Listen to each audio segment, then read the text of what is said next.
Yeah, man, Motörhead. Got another lesson for you all. I have. I've had someone asked if I could do a breakdown of Hoochie Coochie Man, the live thing with the robbery. So I was going to turn the fan on. I hope it's not too noisy, but November in Japan is still quite hot. I usually turn off these lessons. Should be alright. Yeah, Hoochie Coochie Man, which was recorded with Robbo after Robbo joined on guitar, replacing Fast Eddie Clark. Ironically, this was one of the tracks Eddie wanted to record. I think instead of actually doing Iron Fist, he wanted to record some blues standards to kind of give Motörhead a bit of a break, or a change is as good as a rest type thing, rather than trying to do another album when he thought they didn't have the material. Anyway, they didn't do it. They made Iron Fist, and then they tried that thing with Wendy O. Williams, and Fast Eddie left, and Robbo joined, and they did this track live. So Robbo doing one of his guitar workouts intro. Right, it's in E, not F sharp, so just played. So it's in E, and I think they dropped down half a step. Very, very usual for Motörhead. Half a tone they drop down, but you can get that off the internet. If you've got problems with that on YouTube, type in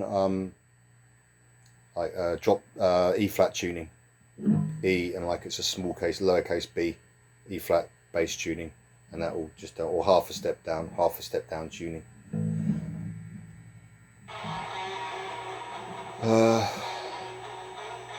And it starts now. Bit of a one they for people who say Lemmy was a simplistic bass player, which is absolute codswallop. This is with proof and point. Quite tricky. This a lot trickier than it seems, I think,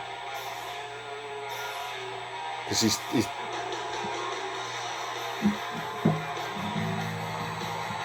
so yeah, it's that kind of quite lazy riff. But him and Phil, Lemmy and Phil, they're really pushing the song. So what you got? So it's an E, and it's basically 7th fret on the A string, which is your E. Then go up to the 7th fret on the D string. Go back down. It's kind of alternate. The picking one's a weird one here. Well, not weird, but it's kind of all over the show. You know, so standard picking, picking techniques don't really apply to Motörhead. That's why, like the laws of acoustic physics or whatever go out the window. So there's nice picking techniques. So let's go down, stroke, up, stroke, down.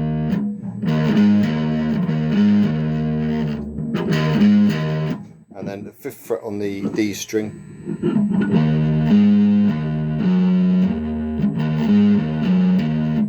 So you just started practicing that. A stroke technique. So I'm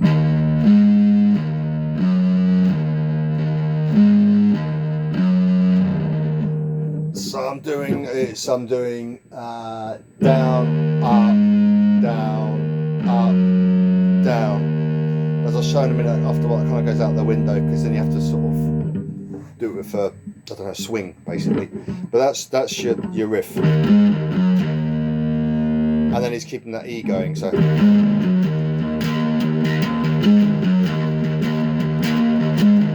he's locked in with Filthy Phil's that brilliant hi-hat. I mean, he's playing a standard beat on the hi-hat there, but Phil was jazzy, which I think all the other Motörhead drummers, great as they were, Pete Gill and especially Mickey D, fantastic as Mickey D is, they never quite got that and it killed some of the Motörhead songs for me when they did them later live. Like Love Me Like a Reptile never worked out, in my opinion. Anyway, I'm going off on tangents today. Right. That's it there. So you can start to speed up. I will say that's if you're approaching this song new and you're not used to the picking pattern, just sort of take the pain and just do that slowly over and over again. And then you start to build up confidence.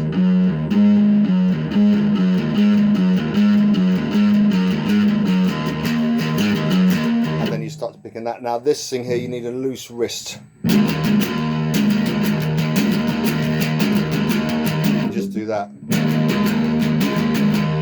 Of course, you're choking with this finger, you're choking these top two strings, the G, D and the G, and with your thumb you're choking the bottom E, so you can hit across all the strings. So I'm hitting the harmonic down the fret, which is why it's making a bit of a racket.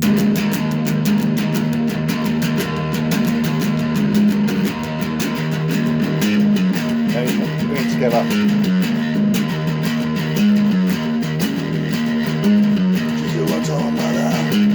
Your father was born. Got a white shotgun. You're the son of a gun. Don't know how he played that and sung at the same time. Put a few glasses of whiskey before I might help. That's your riff.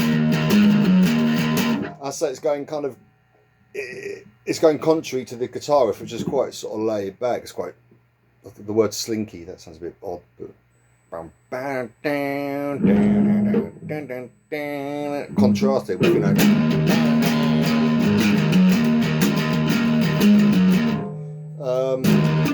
So I've played some basic blues thing. So actually, I don't know if you can hear this on my laptop. Can't, but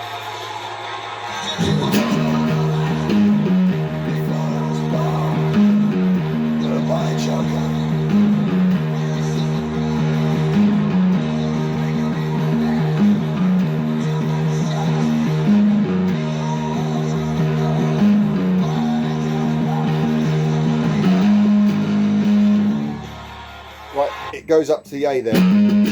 Right, during the Gypsy One Time Mama, you might even do little things on the bass which I'm not doing there, but I'll concentrate on this riff. For example,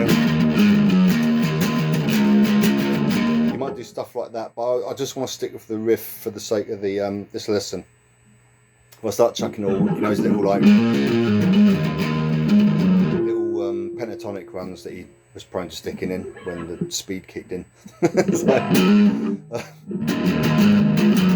Anyway, so it's a standard blues thing. So it goes up to the A, 7th fret on your D, and then choke the strings, thumb over the top, and with your finger choke the top.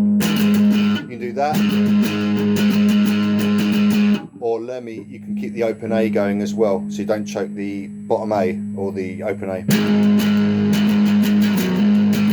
That's your kind of, and your full tone down to kind of helps you keep the time. Classic Motörhead, that. Especially on the really fast numbers that he did. I think a couple of years later with the two guitarists. What's that, Mean Machine? That really helps keep the time, especially really complex. But here it's just sort of, you know, I'm here. Everybody knows. So I'm losing time there.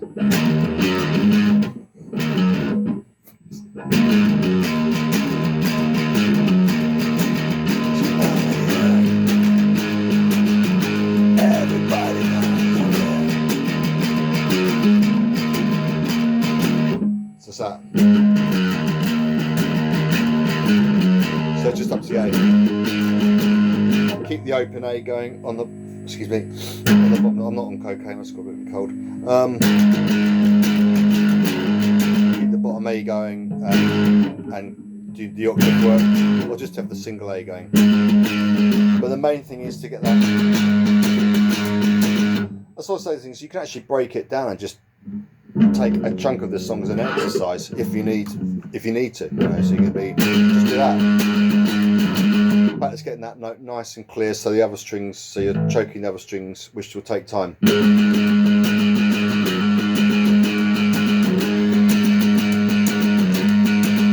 Is that? And then back into the song. Not like that.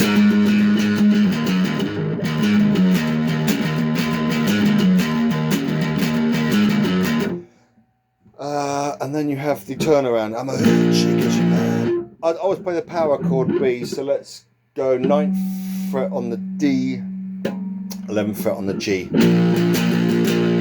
Choking the strings any way you can there, the A and the B. Because you want to be, actually I've not done a lesson for a while, but for anyone who's seen my other lessons, I always go on about this, but you really want to get the habit of playing across all the strings. Not that not like that, because eventually you'll hit the metaphorical wall, as it were. You need to get into the habit of choking strings that you're not playing, and it will, believe me, it will click, it will come, and then you won't think about it anymore, just do it. But it's worth just taking the pain and just... So right now I've got the thumb choking the bottom E, I've got my second finger on the A. This is a thing I can teach, I can try and teach so much, but also depends on the size of the person's hand and stuff, you know. This, so after a while the actual person playing the bass has to work out what is best for themselves, him or her, you know, as to how to choke strings and that. But generally the thumb hangs over the top and you get what you can with that, and the fingers just lie gently on the strings that aren't, that you don't want to hear, so they're being choked. So you can hit the power chord. Let's do the power. Let's slide it down a tone, 2 frets. A. Now here, B. Everybody knows. So here he's actually playing the G, which is 5th fret on the D, 7th fret on the G. So we've got the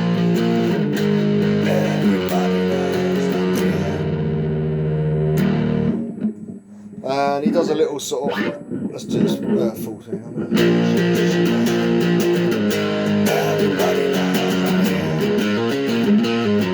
Just something like that.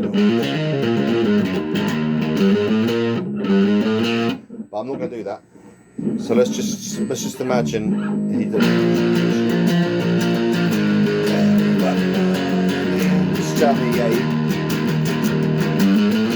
Just get that. That's your turnaround.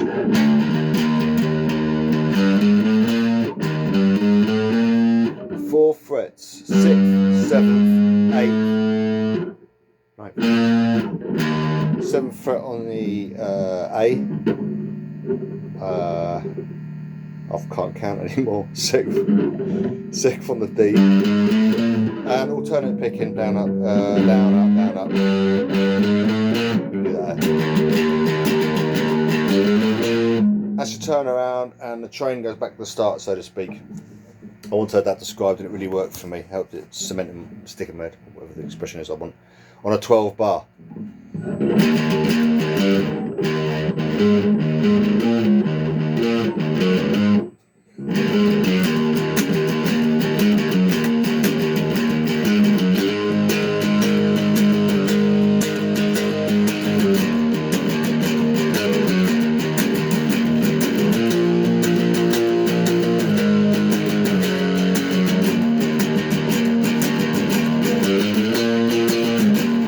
Like that. You can play it off the track, get your timing.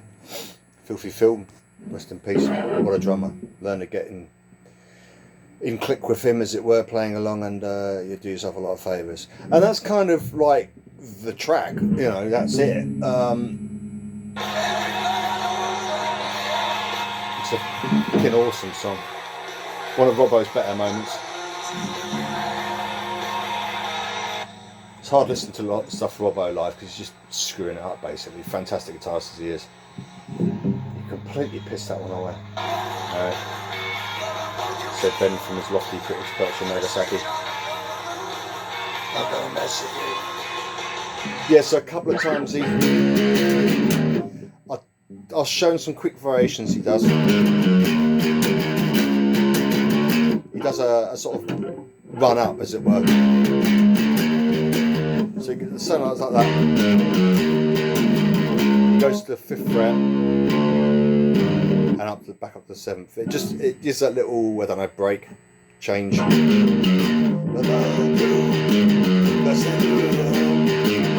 gonna mess with you. Just provides a bit of variety. But if you're struggling with, or you're just getting to grips with the riff, man, just stick with that. Don't worry about this stuff. I'll just show it in, as these are like little added extras, as it were, to the lesson. Later on, he does go.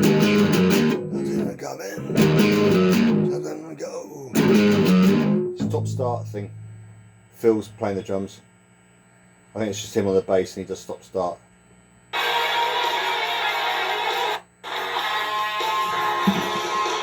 just stop-start there for the solo.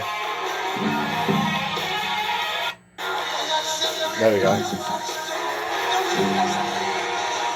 That's it.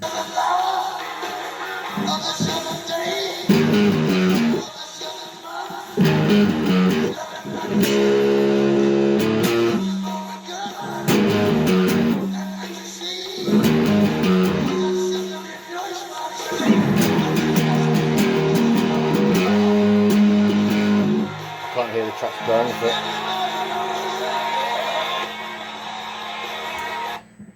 right, two things and then we're good, we're done.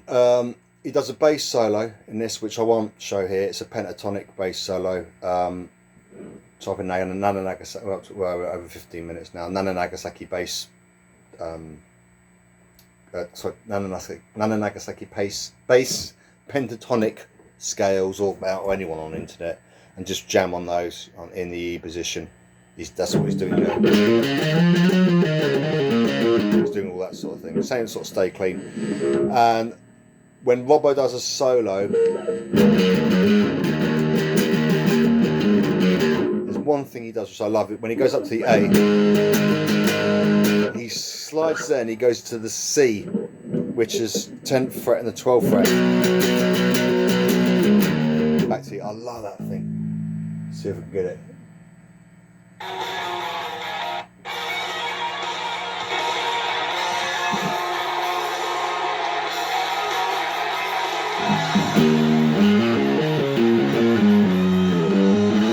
It's here.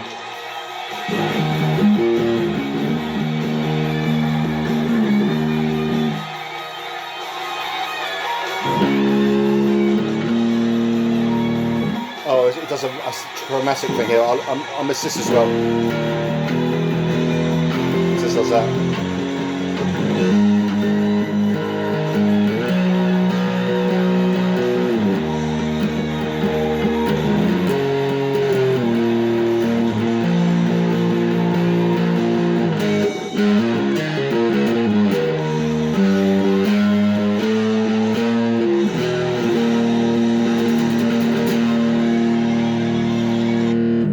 I'll leave it there. I've just shown play along there, so maybe pick the bones out of that one. But the main thing I wanted to get across was the main riff and the sort of strumming pattern and so on. If I look just what he did at the end there, this video is going to be like half an hour long, and it's nearly 18 minutes now. So it's all going to take about 2 weeks to load up or something.